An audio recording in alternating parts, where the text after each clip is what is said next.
Hi everyone, welcome back. So today I am going to be talking about the pelvic floor. A lot of this will look at sort of pelvic floor weakness following pregnancy. But I'm also going to be talking about the male pelvic floor, which is something that's never really discussed. Yes, men, you do have a pelvic floor. You can also do the Kegel exercises, which I will be talking about towards the end of this video. So the reason I did this post was because I get really frustrated with the amount of posts that I see online about the pelvic floor muscles, which are basically giving false information and also giving false hope to a lot of women because they're giving really, the wrong treatment advice. So I have seen posts that say Kegel exercises do not strengthen the pelvic floor. Well, this has actually been proven with research. That surgery is not needed for incontinence issues that are associated with a weak pelvic floor. And again, I can tell you, from my experience as a nurse, sometimes it is needed. It is the only thing that's going to fix it. So,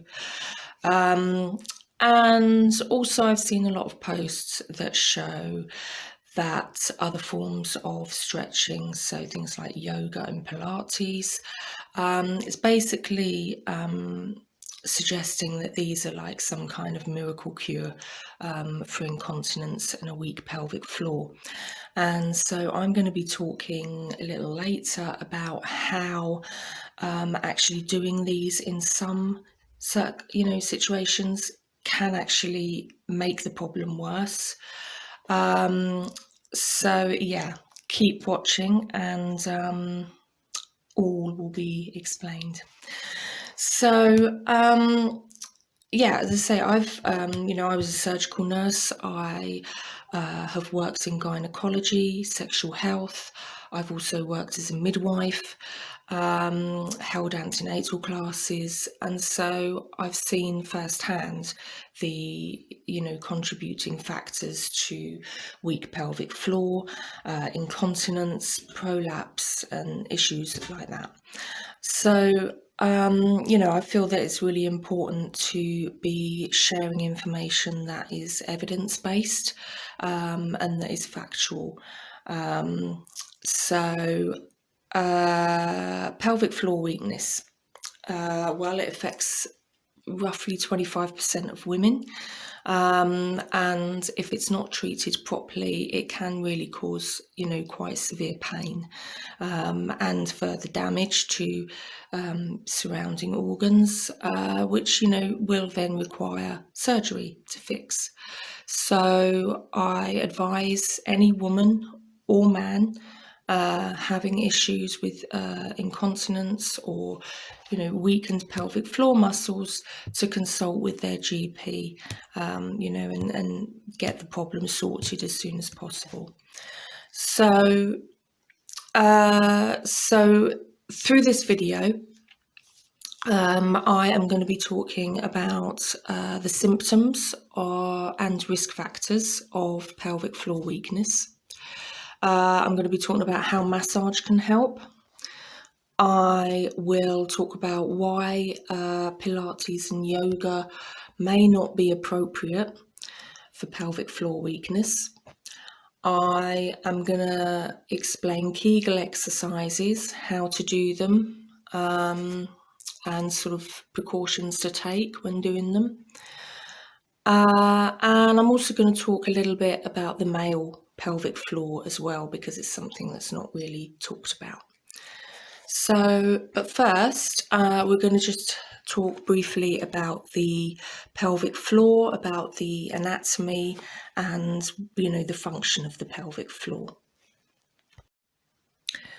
So the pelvic floor muscles and related connective tissue, we can see in this diagram, they attach the pubis of the sacrum, which is down here, to the pelvis, and basically form this sort of hammock which spans the whole area below the pelvis. So you can see here we've got the urethra, and then the vaginal opening and the anus. Now, the functions of the pelvic floor, there are quite a few. As we know from the previous diagram, the pelvic floor muscles act as this hammock, which basically separates the pelvic cavity above from the perineal cavity below. But, and so sort of in this sort of way, it's the pelvic muscles actually support the pelvic organs, so the bladder, the uterus, and the intestines. It also is responsible for helping to control bowel and bladder function. So the sphincters form part of the pelvic floor muscles, which assist in urinary and fecal continence. The muscles also aid in sexual function and performance. And of course, during pregnancy and childbirth, they are there to support the growing uterus and the baby during pregnancy. But there are also some other functions of the pelvic floor that maybe people aren't quite so aware of. They can actually help in deep breathing. They help to stabilize the connecting joints, so all around sort of the hips. They work with the abdominal and back muscles to support and align the spine. And this is important when we come to talk about the effects of Pilates or yoga and exercising those core muscles. This actually becomes quite important. And another function is that they act as venous and lymphatic pumps for the pelvis, so helping to assist with the circulation. So, as we know from previous videos, hormonal changes will cause your tissues and the muscles to soften and become stretchy in order to accommodate the growing baby, and also to prepare for the labour. And that's the relaxing hormone that we've previously talked about. But in late pregnancy, stress incontinence can be quite common due to the pressure of this increased weight of the baby, and also due to the softening and stretching of the muscles due to hormone changes. And so that's why, if you've got sort of weakness in your pelvic floor muscles as well, following the pregnancy, incontinence, is quite a common symptom, which we will go on to talk about. So we're now going to talk about some of the causes and also risk factors of pelvic floor weakness. Now, unlike other muscles in the body, the pelvic floor can't be strengthened through, traditional exercise. And some high impact exercises can even damage the pelvic floor or worsen any issues that you may have. So the cause of your pelvic floor weakness should really be identified, to find the best treatment, before you get started.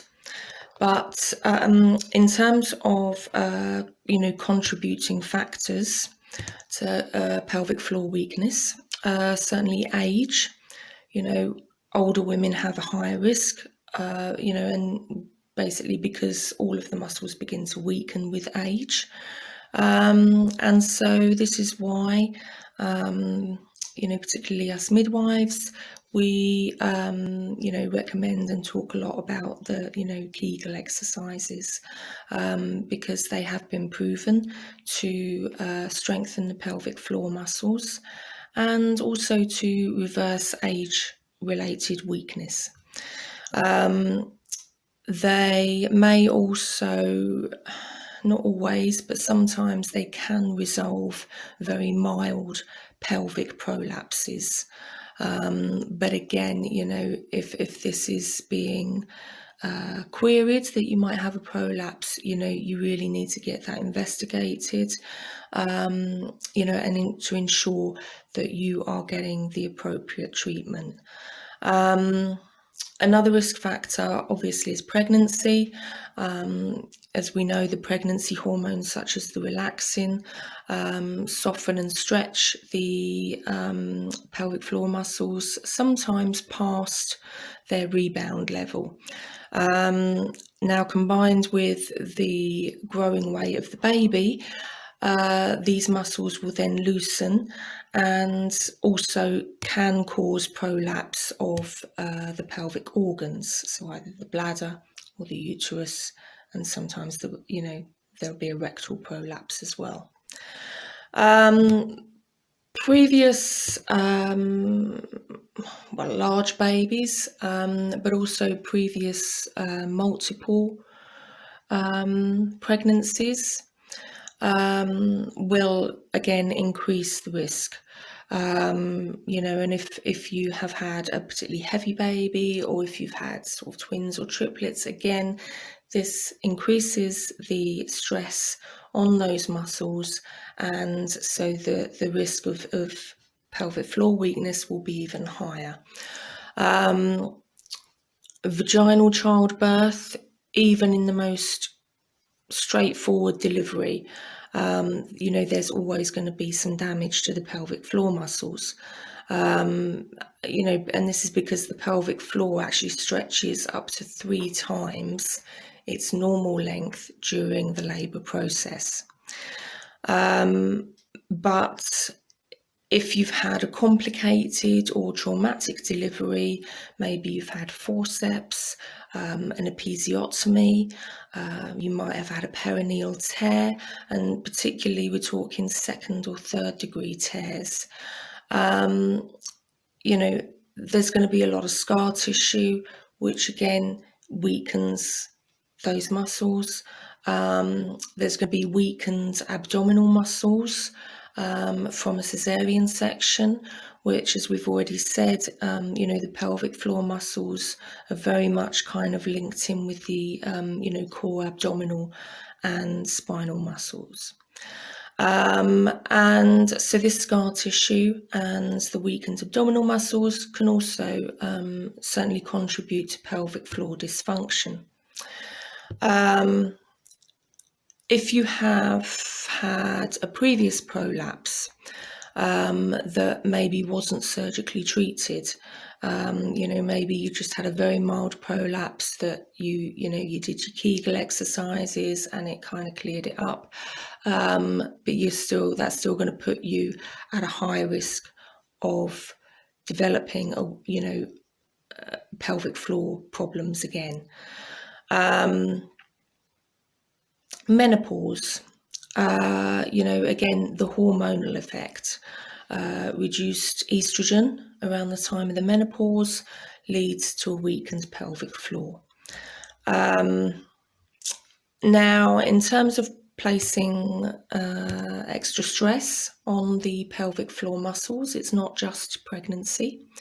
Your toilet habits can also really affect these muscles. So, constipation. If you suffer from frequent constipation and you are regularly straining, this will place unnecessary pressure on to those pelvic floor muscles. So it's not just with bowel movements, but passing urine as well. If you often have sort of a delayed emptying of the bladder, so if you're holding urine, until your bladder is like fit to burst, this can actually strain the bladder, or actually cause an atonic bladder, which will then affect the ability to hold urine properly, causing incontinence. Or also emptying the bladder when it isn't full.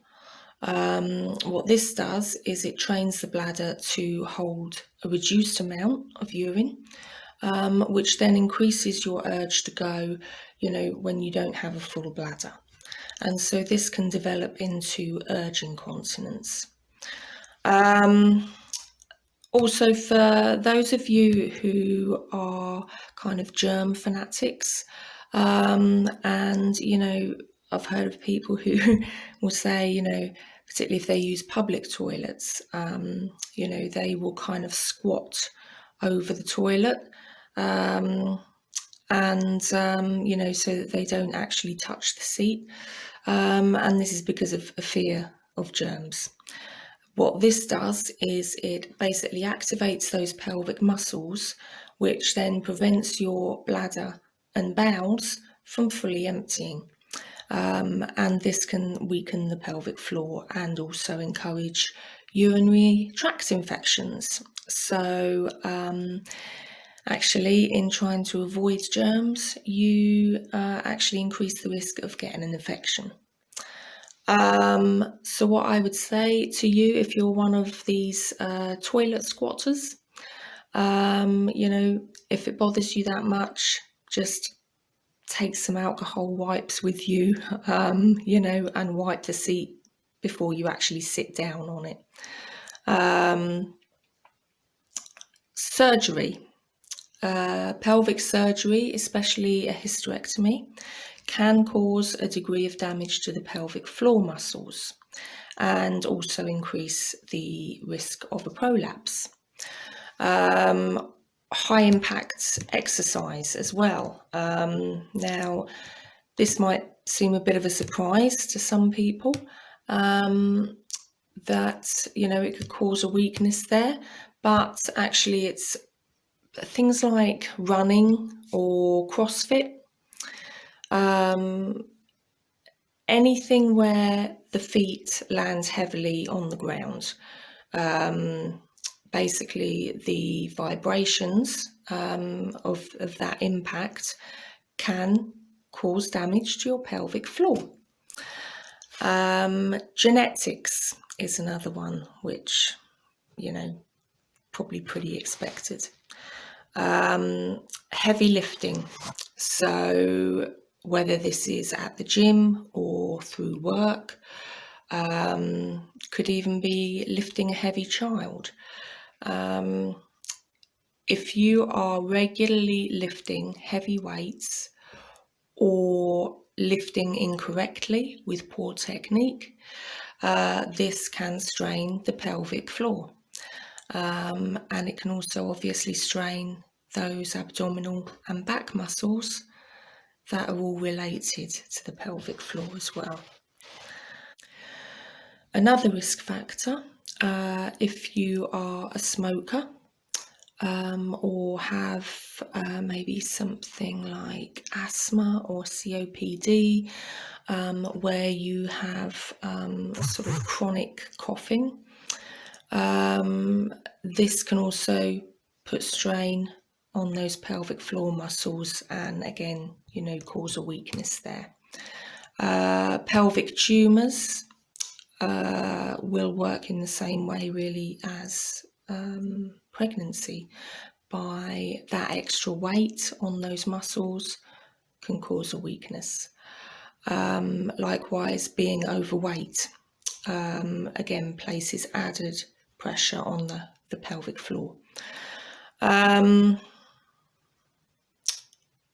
we talked a little bit actually about bowels and bladder. If you have any kind of bowel dysfunction, so Crohn's, celiac, irritable bowel, or obviously chronic constipation, which we talked about,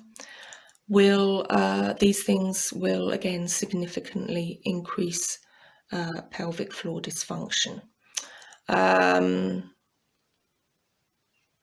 Other medical issues, high sugar intake may potentially reduce the elasticity of the muscle fibers. So even in diabetics, potentially, if the blood sugars are unstable, this, and that it's a kind of a persistent state, this could have an effect. Now, we've talked about the abdominal and back muscles being related to the pelvic floor. We know low back pain affects probably about 80% of people. And actually it's been found that a significant percentage of these people also have pelvic floor dysfunction due to overuse of other muscles compensating. So, and then finally, another risk factor is trauma and anxiety, which some of you may not expect. The pelvic floor tightens, as do many muscles, tightens in response to trauma and anxiety. And so if particularly, in cases like PTSD, if the trauma is never kind of dealt with, and you have these residual emotions being stored in the body, then the muscle never relaxes, and so that's when it can become a problem and then cause, weakness and dysfunction. So okay, so that's all the risk factors. So what are the symptoms of pelvic floor weakness? And now some of these will be applicable to men also.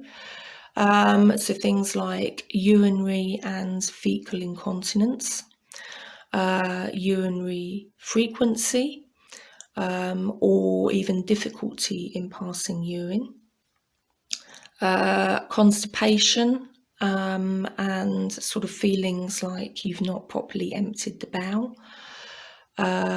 pelvic instability, pelvic prolapses involving the bladder, the rectum and the vagina. For women, a feeling of pressure inside the vagina, or a sort of a dragging feeling like something is going to fall out. That's usually due to a prolapse. Also, in these cases, you may notice that there is a noticeable protrusion from the vagina, which may be painful, it may bleed, and again, this is just the organs having dropped down due to the weakness in the muscles. Vaginal bleeding may be another indicator, or an excessively widened vagina. So if maybe you've always used tampons during your period and you're finding that they don't actually stay in place like they used to, that can be another sign. Discomfort and pain during sex, or even loss of feeling during sex, or going the other way, tightness. Pelvic pain which eases when you lay down, but then gets worse when you stand up. low back pain, weakened abdominal muscles, which if you have watched, if you're a postnatal lady, if you've watched my video on abdominal diastasis, that talks about weakened abdominal muscles, and I also mention in that video how that can have a knock-on effect on the pelvic floor. Obviously, we said issues, during pregnancy can cause pelvic floor. And in future pregnancies, this can then be an issue. But likewise, if you already have pelvic floor issues, that can then cause problems with subsequent pregnancies.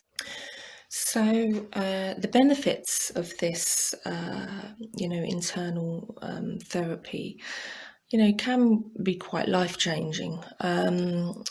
It can. And the final symptom is persistent or frequent urinary tract infections. So quite a long range of symptoms there. So I'm now going to talk about how yoga and Pilates type exercises may or may not be useful in strengthening the pelvic floor muscles. Now, there's absolutely no doubt that these type of exercises, can minimize the risk of pelvic floor injury and also strengthen the surrounding muscles, like the back muscles and the abdominal muscles, which will help to reduce lower back pain, which we know has been linked to pelvic floor weakness. If your pelvic floor is in good condition and you're not at increased risk of pelvic floor weakness, then these exercises will be a great preventive measure. However, these core exercise programs can encourage or worsen existing problems with the pelvic floor. So if you've already got either issues with or a high risk of getting incontinence, prolapse, or pelvic pain, despite a sort of otherwise normally functioning pelvic floor, these exercises can, make that worse. So it's probably not a good idea to, to start doing them. The reason I say this, it can do this in two ways. So the first is it can overload the pelvic floor through, strong sustained contraction of the abdominal wall, which can then generate an increased downward pressure onto the pelvic floor, which, if the pelvic floor has a weakness there and it's unable to withstand that pressure, then it will be forced downwards itself, creating a further weakness. Because what then happens is that over time, this will cause stretching and straining of the pelvic floor, hence worsening the existing problem. The other reason I say that these type of exercises may not be the best idea is because any exercises that involve sustained activation of those core muscles around the abdomen and the back, and including pelvic floor muscles, if you don't learn to also relax those muscles, this will increase the pelvic floor muscle tension and promote overactive pelvic floor muscles, which can be just as problematic as if there's a weakness there. So it's important to really be aware of what existing problems you have, if you have sort of high risk factors for these issues. So, for example, if you've had, a baby maybe 6 months ago and you're looking to get back in shape, but you had a 3rd-degree tear during that delivery, then this probably isn't the best, exercise plan for you to do. Now, I'm also going to go on now to talk about self-massage for the pelvic floor. So, treatment options for pelvic floor weakness will include the Kegel exercises, possibly squats, physiotherapy, and probably the most undervalued option for tightening those muscles is massage. So how can you release a tight pelvic floor? So when the pelvic floor muscles tighten, maybe due to vaginismus, trauma, incontinence, pelvic floor massage can help to improve the blood and lymphatic flow, and consequently relax those tissues, around your pelvis. So now, obviously, a therapist such as myself, your average massage therapist, sports therapist, won't obviously do pelvic floor massage, but there are specialist physiotherapists that do an internal pelvic floor therapy, which I will go on to talk about after explaining how to do a self-massage on yourself at home. So basically, for a self-pelvic floor massage, you need to imagine your vaginal opening as a clock. So you've got 12 at the top, and then 3 o'clock, 6 o'clock down by the anal sphincter, and then 9 o'clock. And for pelvic floor massage, you're basically going to be working your way from 3 o'clock round to 9 o'clock. So it's just that sort of lower hammock of muscle that you're going to be working. And the best time to do this is in the evening when you're nice and relaxed.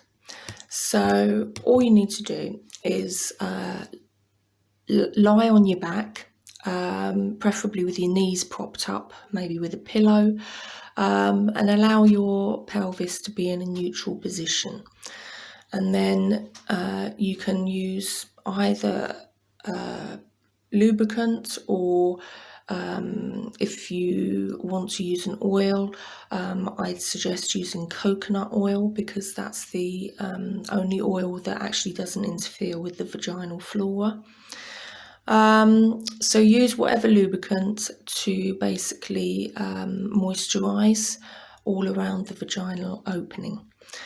And then we're going to use index and middle fingers to basically work the outside of the vagina.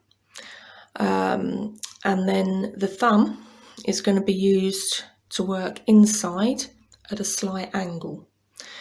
And then what we're going to do, so you're going to have the thumb is going to be inside, the fingers on the outside, and you're going to work your way around that underlying tissue, and you're going to be using the thumb in downward strokes from 3 o'clock round to 6 o'clock. And you're going to create a sort of a pressure release approach to different points inside your vagina. And you can use circular motions, so you'd sort of be circular motions, and you work your way around and down to 6 o'clock. And while you're doing this, you're going to be identifying any points which feel tender or any areas of muscle tension. And so you're going to go from 3 round to 6, and then you're going to work round further to 9 o'clock. So you're covering that whole lower hammock. And you basically want to spend about 10 minutes. It really invest your time in, making those tissues supple, hydrated, and just relaxing, as I say, any areas of muscle tension. So nothing too complicated there for the self-massage. Now, I did mention that there is something called internal pelvic floor therapy, which specialist physiotherapists do. So this is aimed at any difficulties in the pelvic area. So it could be groin pain, pain during sex, frequent urges to urinate, incontinence, all of these things that, can be quite embarrassing.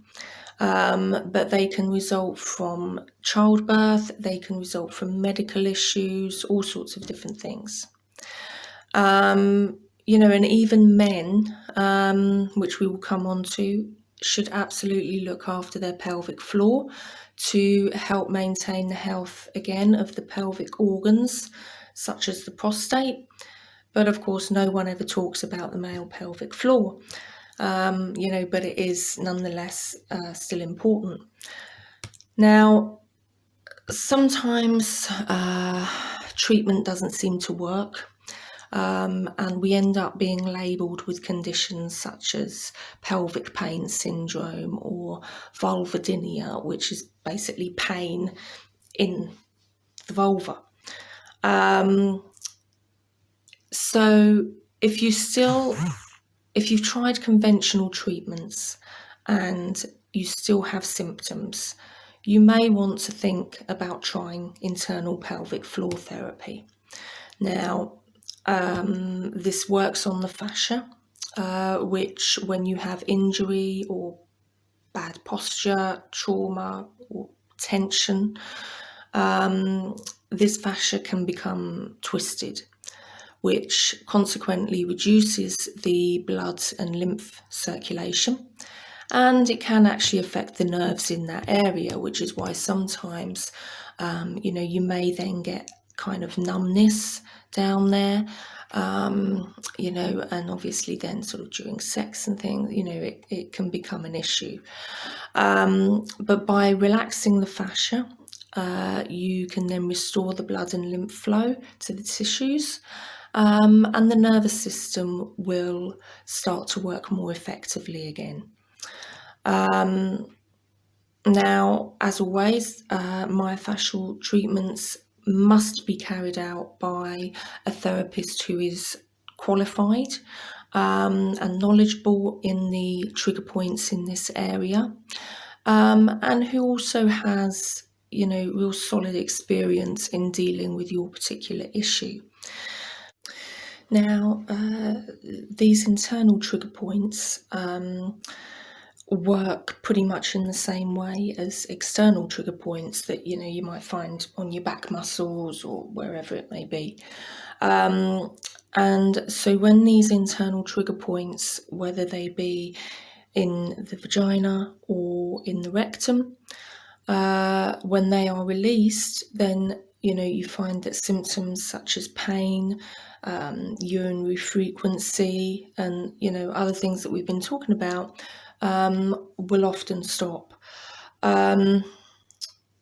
So an internal pelvic floor therapist examines these trigger points, which affect the organs such as the bladder, the prostate, and gently stretches the connecting muscle in order to release tightness. And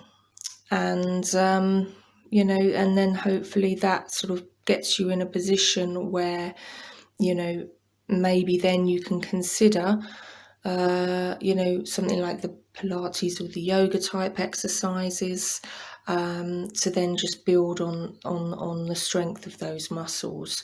But, as I say, if obviously there's something like a prolapse or, continued incontinence, then absolutely steer clear. This, internal therapy, can be quite life-changing. It can mean that someone is able to sleep all through the night without having to keep getting up and going to the loo, which, may sound like something small, but, lack of sleep, we know, can affect your ability to work, your energy levels, your ability to carry out daily activities, can impact on other illnesses that you may have. And also it can mean that, you're actually able to have pain-free sex, which can also really positively impact on your relationship as well. It can also help with recovery of those pelvic tissues following childbirth, which not only can, again, sort of help avoid problems in subsequent pregnancies, but it can also ease pain in the lower back and the abdomen.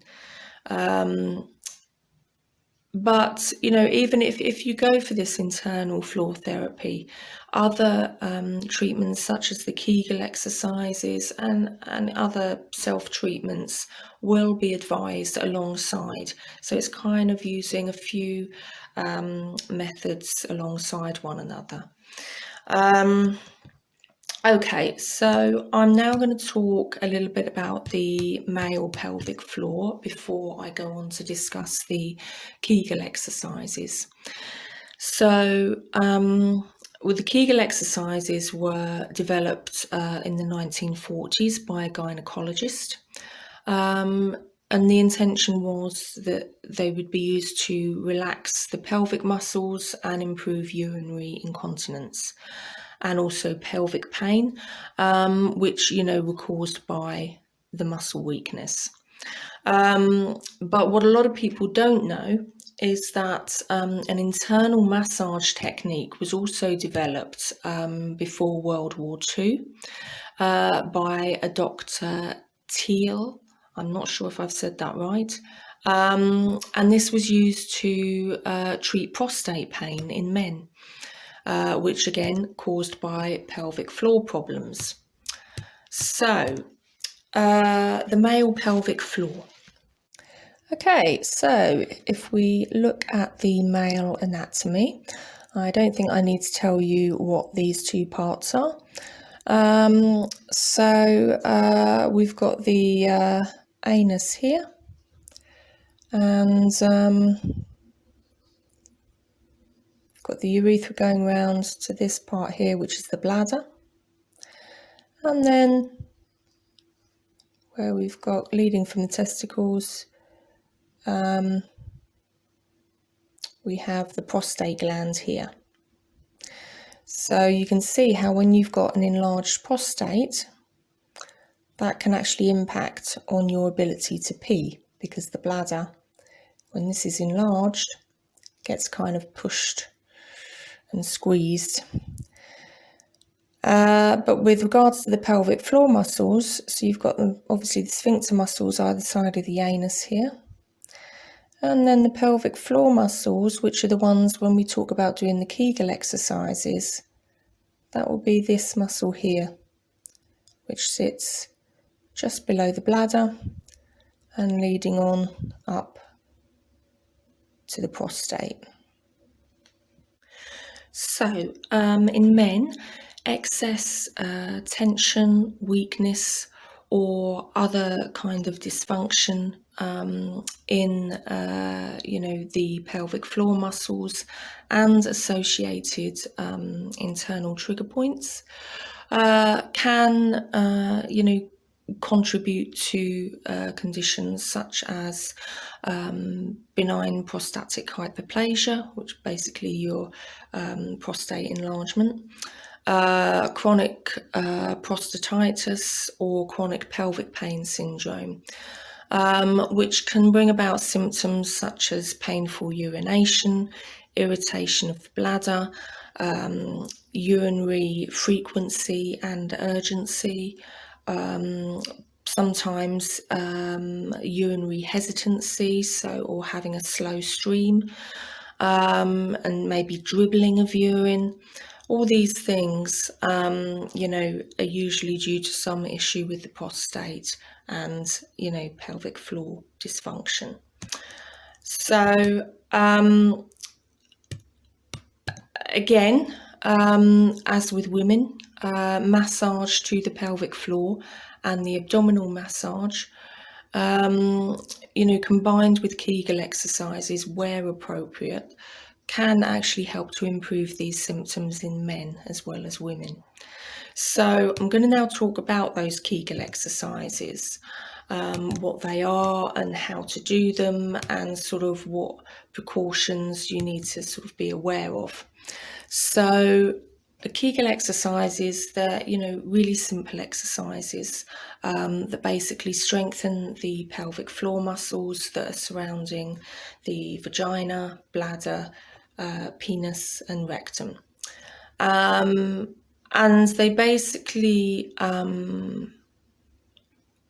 involve a clenching and releasing of that hammock of muscles that we spoke about at the beginning of this video, which is used to hold the pelvic organs in place. Now, the advantage is that Kegel exercises, you can do them anywhere. You can do them when you're standing at the sink doing the washing up, or, sitting watching telly. You can do them in the queue at Tesco's if you want. No one's going to know. And they can benefit both men and women. So, firstly, I'm going to talk about Kegel exercises for women, and then I will address the same in men. So, for women, these exercises can help to prevent incontinence, sexual problems, and also prolapse of organs such as the uterus and the bladder and the rectum, which may, as we've said, result from pregnancy, childbirth, aging, or even weight gain. In men, they will also help prevent age-related weakening of the pelvic floor muscles, as well as incontinence, which, as we know, is often related to prostate problems. So, right. Okay, Kegels for women. Okay, so if you're a woman and wanting to do Kegel exercises, firstly, you need to identify the right set of muscles. So if you look at the diagram here, so pretty self-explanatory, we've got the bladder here, okay, and then we've got the vaginal opening leading up to the uterus, and then at the back, we've got the anus leading on to the intestines. So, and then in between here, we've got the pelvic floor muscles, okay? So, firstly, as we say, you need to identify the right set of muscles, these muscles here. And we do that by placing a clean finger into your vagina. And by tightening the muscles around your finger, you're going to be tightening these muscles here, okay? Or alternatively, you can do it by trying to stop, as if you were trying to stop urine mid-flow. And by regularly contracting and releasing these muscles, that is how you're going to do your Kegels. Now, I have just said that to ensure you have the right muscle, you can either tighten the muscles around your finger, or you can imagine that you're trying to stop urine flow. Now, one thing that I must say is do not regularly do Kegels by actually starting and stopping your urine flow when you're actually having a wee. because what this can do is it can actually promote incomplete bladder emptying, and also then encourage urine tract infections, which nobody wants. And also, don't do Kegel exercises if you've got a full bladder, because again, this is going to impact on the bladder function. So that's women. Kegels for men. So men, again, you need to identify the right muscle. So for you, you're going to insert a finger into the rectum and squeeze it with the muscles without tightening the abdomen, buttocks, or thighs. You're only going to use those muscles surrounding your finger. So these are the same muscles that contract when you want to avoid having a fart. Alternatively, you can practice by stopping the flow of urine again. And in men, this doesn't sort of generally have the same effects, in terms of increasing the risk of urine infections. So, okay, so tips for doing Kegel exercises. Right, always, and this is for sort of men and women, so always empty the bladder before doing them. Initially, tense the muscles for a count of 3, then relax for another count of 3, and repeat this 10 times. Keep practicing until you can tense the muscles for a count of 10, aiming to do 3 sets of 10 repetitions daily. So that probably sounds quite a lot, but actually once you're used to doing them, as I say, you can do them anywhere, even when you're at the checkout in Tesco's. So now it may take a few months to really benefit in terms of urinary continence. Kegel exercises do work differently for every person. And so even if only a little improvement is noted, they'll still help to, prevent worsening of any pelvic floor issues that you might have. So do keep going with them. If you're pregnant or planning to get pregnant, you can initiate pelvic floor exercises straight away to help reduce the risk of incontinence following childbirth. And also to help, it will also help just with the flexibility of those muscles.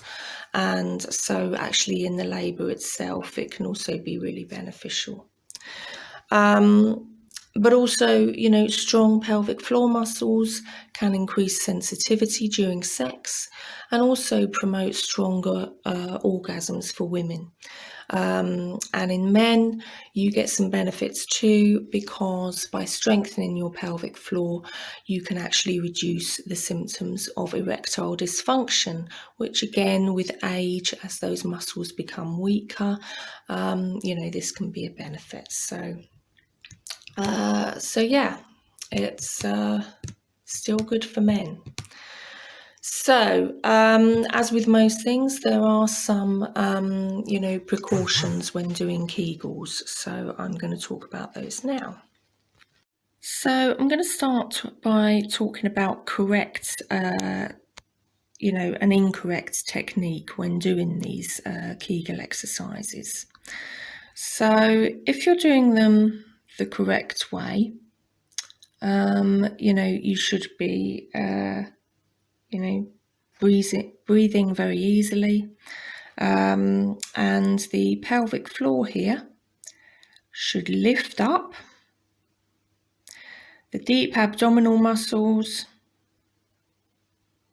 should be pulling in, and also the muscles around the back, they should be pulling in, but that pelvic floor, that's the big one, that should be lifting up. And you should be breathing as normal.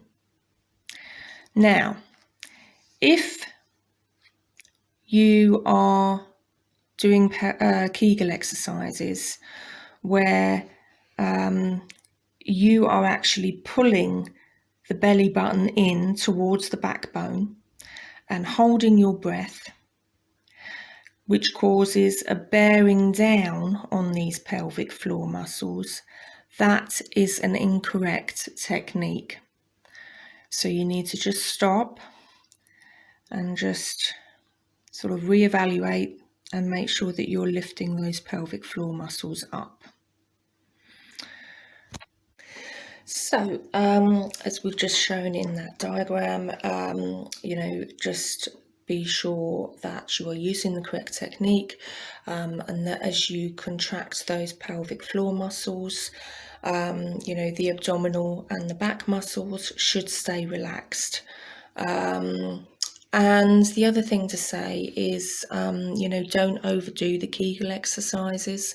Stick to the repetitions that I've just previously suggested, because if you overdo it, then the muscles will just become tired and unable to function properly. So you're kind of defeating the object of doing them. So that is pretty much it for the pelvic floor.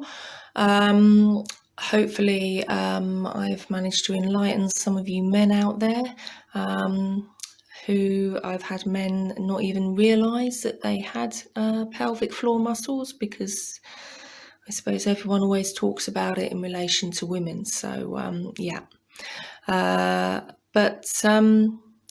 so if you have any questions, feel free to leave a comment or contact me through my Facebook or Instagram, and I will do my best to answer.